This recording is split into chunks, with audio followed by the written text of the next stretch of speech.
was the gift of the Nile. But the Egyptians believed there was one thing even mightier than the Nile: the sun. The god they called Ra, the god who created everything. Each morning, with its rising, the sun god would be born. Each night in setting, he would die. But the next morning he would rise again, never failing. He was eternal.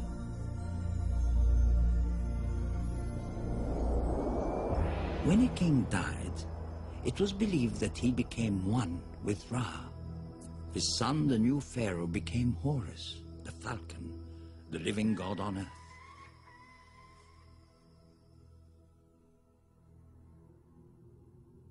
And so the Egyptians accorded their rulers absolute power, which they used to build an extraordinary empire.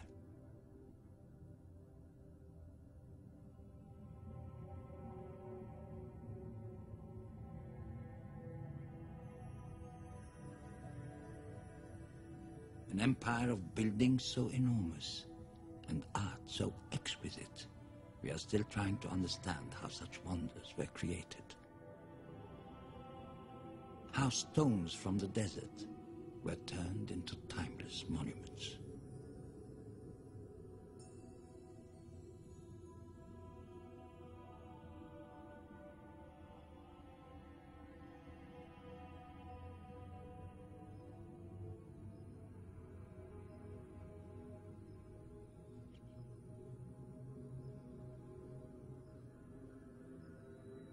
Some of the oldest buildings on Earth are here, preserved by the desert air and the skill of their creators.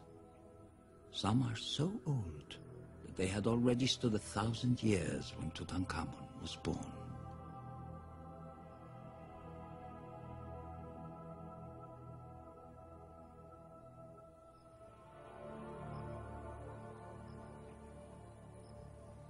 The enormous obelisks of Karnak were carved from single blocks of granite, moved hundreds of miles by boat, rolled on logs and perhaps levered up with huge timbers.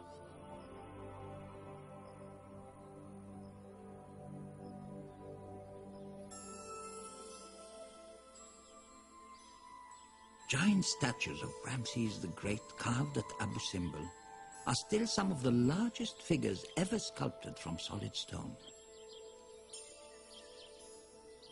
We don't know how they did it, but we do know why.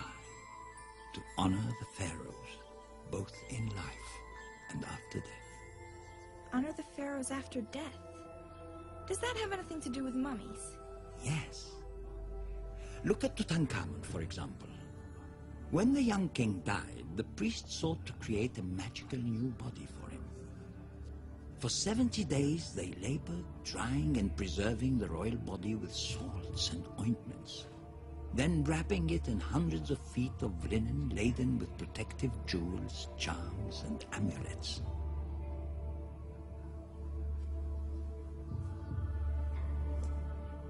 And finally crowning the mummy with an exquisite golden death mask.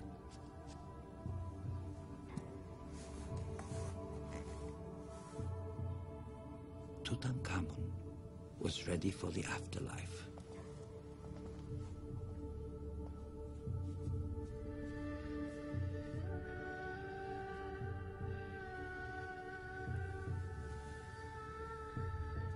Had the boy lived and died 1,000 years earlier, he would have been buried like pharaohs long before him, in a monument of colossal proportions, the man-made mountain of stone called the pyramid.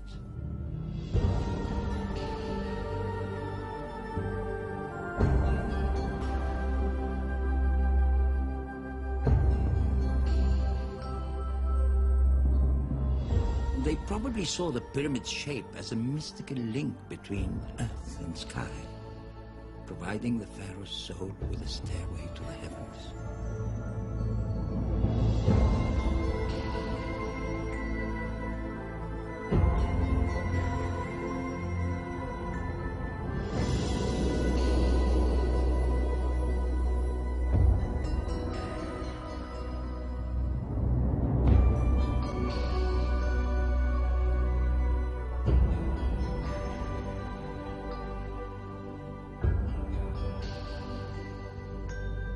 of the fabled 7 wonders of the ancient world, only the pyramids of Giza remain, built more than 4,000 years ago.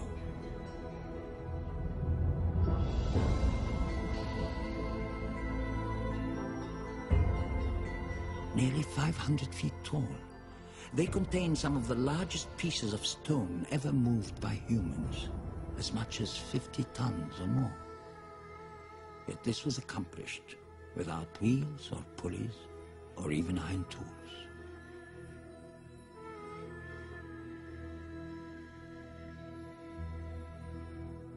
How in the world did they do it without modern machinery? The gods certainly didn't do it. They used their minds. Knowledge built these great structures. Highly sophisticated knowledge. Look.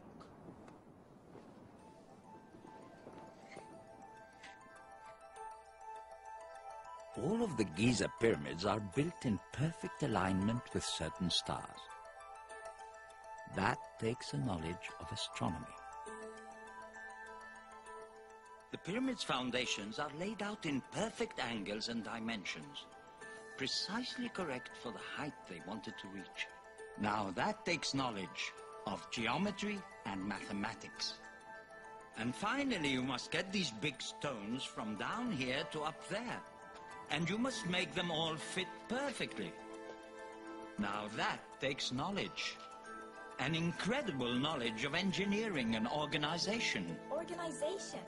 Absolutely. You just said so yourself. It wasn't the gods who built these great monuments. It was people. Thousands and thousands of people.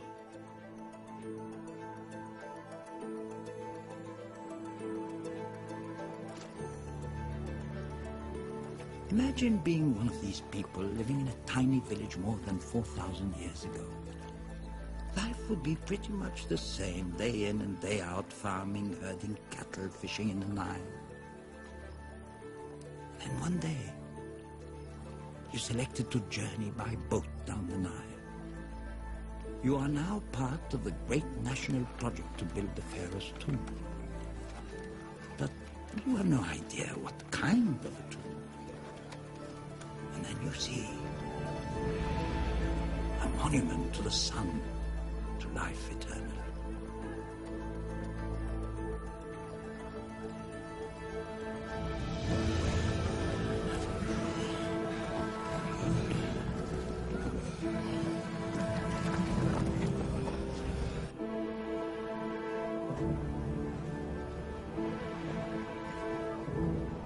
Did they move such heavy stones to such great heights? There are many theories, but they probably pulled the blocks up mud-slickened ramps. Raising the ramps as the pyramid grew, masons then set the stones with such precision a postcard couldn't fit between them.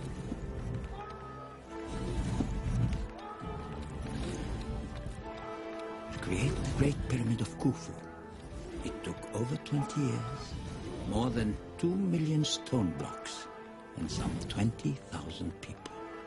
And they might have been slaves. But now we think they were mostly peasant farmers recruited to work here part of the year. With their help, the early pharaohs built more than 100 pyramids, 80 of which survive today.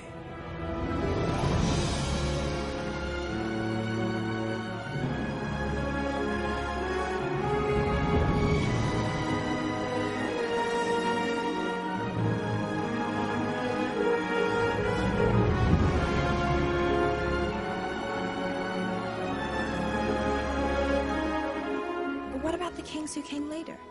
You told me King Tutankhamun wasn't buried in a pyramid. No, he wasn't. They stopped building them, and for good reason. There were robbers who cared far more about heaps of gold than an eternal journey.